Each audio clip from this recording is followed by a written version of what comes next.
Throughout my 24 years of life, I've had some amazing pieces of advice, and I'm just going to share them with you. Number one is don't waste time feeling sorry for yourself.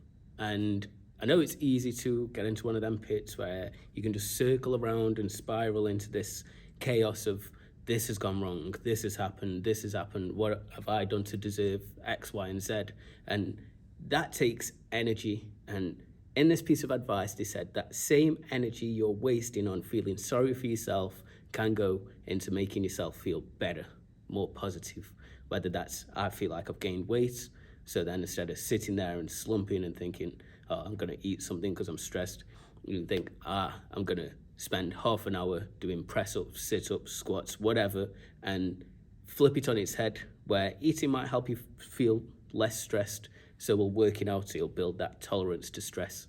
So that's number one, and that has been so important to me in my life. Number two is maintain a neutrality. So regardless of what's going on right now, some days you'll feel amazing up here, some days you'll feel terrible down here.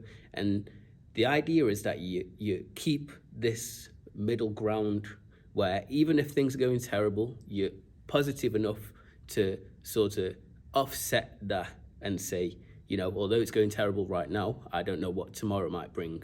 And if you're up here, again, that's another emotion which is going to remove your stability, and maybe you'll make bad decisions just out of how excited and happy you feel.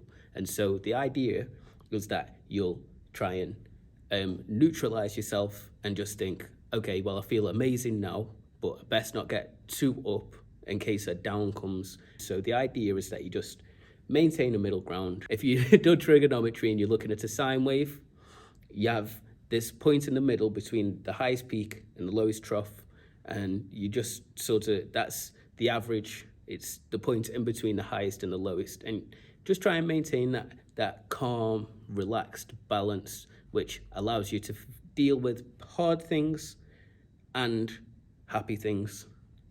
And the other thing just on top of that is you don't start going back up until you've reached the bottom of a waveform. You don't start ascending again until you've hit the lowest point. So the same way you don't start descending again until you've hit the highest point.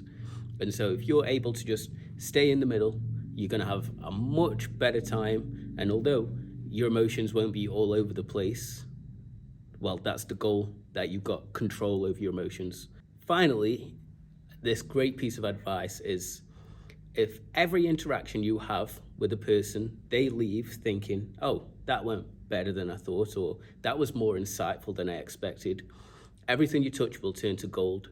And this has been so integral to me in my career, because it sort of flaunts that a little bit of, this is what I am capable of, this is the value I do hold, and this is why you should appreciate me being around. And that might be the most highest peak of ego there is.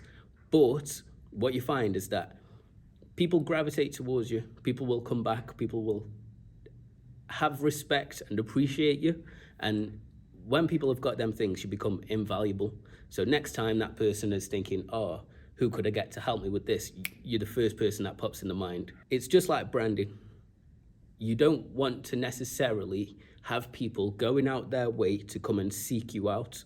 But if there's ever a point in time where they need something and they know you can do it, you'll be the first person to think of, and they'll come straight to you. So very, very important. They are some of the best pieces of advice I've ever had in my life, and they've helped me to become much more than I ever thought I'd be. So enjoy.